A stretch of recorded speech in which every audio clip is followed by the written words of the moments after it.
GHQ में यौम दिफा और शहदा की मुनासबत से तकरीब। आर्मी चीफ का अहम खिताब। सकूत ढाका को सियासी नाकामी करार दे दिया। पाक फौज के सरबराह जनरल कमर जावेद बाजवा ने कहा कि साबिक मशरकी पाकिस्तान में नाकामी फौजी नहीं सियासी थी। सियासत में फौज की मदाखलत गैर आइनी है। गुज़श्ता साल फरवरी में फैसला किया कि फौज सियासी मामलात में मदाखलत नहीं करेगी। सीनियर मिलिट्री लीडरशिप को मुख्तलिफ हल्काबात से नवाजा गया। क्या आप सोच सकते हैं कि गैर मुल्की साजिश हो और फौज खामोश रहे? ये गुनाह कबीरा है। फौज ने अपना कथारसिस शुरू कर दिया। उन्होंने कहा कि 2022 में तहरीक अदम एतमाद के बाद एक आने वाली हुकूमत को इम्पोर्टेड कहा गया। 2018 के इंतखाबात के बाद एक पार्टी ने दूसरी पार्टी को सिलेक्टेड कहा। झूठा बयानिया बनाकर हैजान पैदा करने की कोशिश की गई। मुल्क में अब सिलेक्टेड और इम्पोर्टेड के बजाय इलेक्टेड हुकूमत होनी चाहिए। इससे कबल आर्मी चीफ ने यादगार शोहदा पर हाजिरी दी और फूल रखे। अहम तैनातियों के लिए कल तक नाम फाइनल हो जाएंगे। वजीर दिफा ने वाज़ेह कर दिया। ख्वाजा आसिफ ने कहा कि अहम तैनाती पर 1-2 दिन में हैजानी कैफियत खत्म हो जाएगी।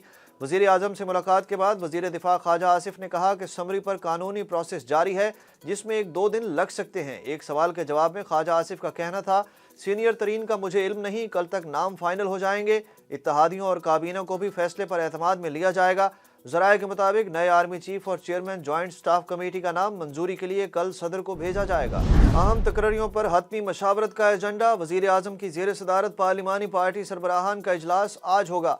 ज़राए के मुताबिक वजीर आजम हाउस में हुकूमती इत्तेहादी रहनुमाओं के एजाज़ में इशाइया का भी अहतमाम होगा। वजीर आजम शहबाज शरीफ पार्लिमानी रहनुमाओं को अहम फैसलों से मुतल्लिक एतमाद में लेंगे।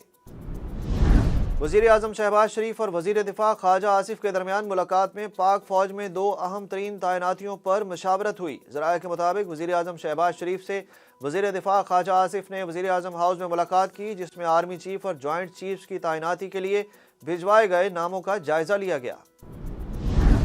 तहरीक इंसाफ के लॉन्ग मार्च से मुतल्लिक वजारत दाखिला ने चारों सूबों गिलगित बल्तिस्तान और आज़ाद कश्मीर की हुकूमतों को खतूत लिख दिए। खत में तमाम सूबाई हुकूमतों, GB और आज़ाद कश्मीर की हुकूमतों को लॉन्ग मार्च के दौरान फुल प्रूफ सिक्योरिटी यकीनी बनाने का कहा गया है। वजारत दाखिला ने secretary general PTI Asad Umar को भी लॉन्ग मार्च पर दहशत गर्दी के मुमकिन खतरात से आगाह कर दिया। असद उमर को भी मरासले में कहा गया कि इंतहा पसंद ग्रुप PTI के लॉन्ग मार्च पर दहशत गर्द हमला कर सकते हैं। अवामी इज्तिमात को दहशत गर्दी का निशाना बनाया जा सकता है। अवामी इज्तिमात में खुदकुश या बम हमला भी हो सकता है।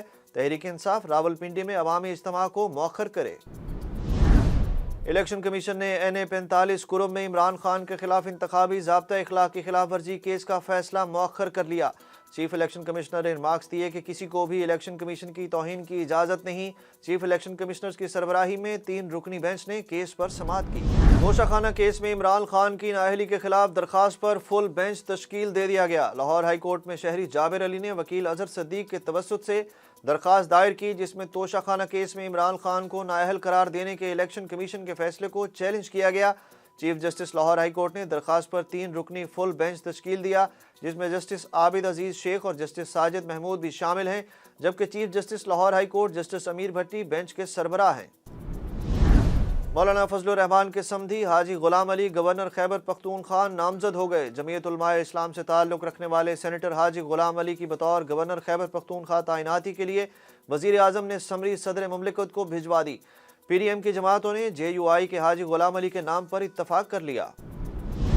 सुप्रीम कोर्ट ने मुल्क भर की पुलिस में तबादलों और तैनातियों का 8 साला रिकॉर्ड तलब कर लिया। सुप्रीम कोर्ट ने पंजाब हुकूमत से सियासी मदाखलत पर पुलिस अफसरान के तबादलों पर जवाब तलब किया। अदालत ने दरख्वास्त गुजार की इस्तदा पर मुकदमे का दायरा वफाक और दीगर सूबों तक बढ़ाते हुए वफाक और सूबों को 2 हफ्तों में जवाब जमा कराने का हुक्म दे दिया। अदालत ने वफाक और सूबों से गुज़श्ता 8 साल में महकमा पुलिस में ट्रांसफ़र पोस्टिंग का रिकॉर्ड भी तलब कर लिया।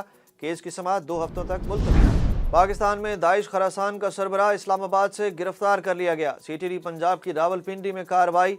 कलदम तंजीम दाइश के इंतहाई मतलूब कमांडर खालिद उर्फ मोहम्मद नबी समेत 2 दहशतगर्द गिरफ्तार कर लिए। CTD पंजाब ने सिविल हसास इदारे के ताउन से दाइश के दहशतगर्द फारूक अब्बास को भी धमाका खेज मवाद समेत गिरफ्तार कर लिया। मज़कूरा दहशतगर्द रावलपिंडी और इस्लामाबाद में दहशतगर्दी के मंसूबे से दाखिल हुआ था। कराची में पुलिस एहलकार के कत्ल में मुलविस मुलजिम को इंटरपोल के जरिए वापस लाने का फैसला। पुलिस एहलकार के कत्ल में नामजद मुबैना मुलजिम खुर्रम निसार बैरून मुल्क फरार हो गया। DIG जनूबी इरफान बलोच ने बताया कि पुलिस ने पहले ही तमाम एयरपोर्ट इंतजामिया को मुतला कर दिया था, लेकिन उन्हें ये मालूम नहीं था कि नामजद मुलजिम के पास स्वीडिश पासपोर्ट भी मौजूद है, जिसकी मदद से वो तुर्किया की फ़्लाइट से फ़रार हो गया। मफरूर मुलजिम खुर्रम निसार की गिरफ्तारी के लिए कानूनी अमल शुरू। मामले की तहकीकात के लिए कमेटी कायम कर दी गई। DIG साउथ का कहना है कि DG पासपोर्ट को पासपोर्ट की मनसूखी और FIA को भी इंटरपोल से राब्ते के लिए लिख रहे हैं। ICC ने T20 की नई रैंकिंग जारी कर दी। रैंकिंग के मुताबिक कौमी टीम के कप्तान बाबर आजम से तीसरी पोजीशन भी छिन गई। कीवी बल्लेबाज डेवन कॉनवे ने बाबर आजम से तीसरी पोजीशन छीन ली। कौमी कप्तान एक दर्जे तनज़्ज़ुली के बाद चौथे नंबर पर आ गए, जबकि भारत के सूर्या कुमार यादव ने पहली पोजीशन पर कब्जा बरकरार रखा हुआ है। कौमी टीम के wicket keeper batter Mohammad Rizwan बदस्तूर दूसरे नंबर पर बराजमान। कौमी टीम का कोई भी बॉलर टॉप 10 में शामिल नहीं। पाकिस्तान सुपर लीग के 8वें सीजन की ड्राफ्टिंग कब होगी? तारीख सामने आ गई। क्रिकेट बोर्ड के एलामिया के मुताबिक प्लेयर्स की ड्राफ्टिंग 15 दिसंबर को कराची में मुनक्किद होगी। ड्राफ्ट के मकाम का ऐलान भी बाद में किया जाएगा। डायरेक्टर टूर्नामेंट उस्मान वाहला का कहना है कि इवेंट 9 फरवरी से 19 मार्च तक लाहौर, मुल्तान, कराची और रावलपिंडी में खेला जाएगा। और पाकिस्तान में तनाज़ात की शिकार फिल्म जॉयलैंड एक और आलमी अवार्ड के लिए नामजद हो गई। जॉयलैंड को अमेरिका में होने वाले सालाना फिल्म इंडिपेंडेंट स्पिरिट अवार्ड में अवार्ड के लिए नामजद कर दिया गया। फिल्म फेस्टिवल की जानिब से जारी एलामिया के मुताबिक पाकिस्तानी फिल्म को इंटरनेशनल फिल्म की कैटेगरी के लिए नामजद किया गया। जॉयलैंड का मुकाबला दीगर 5 ममालिक की फिल्मों से होगा।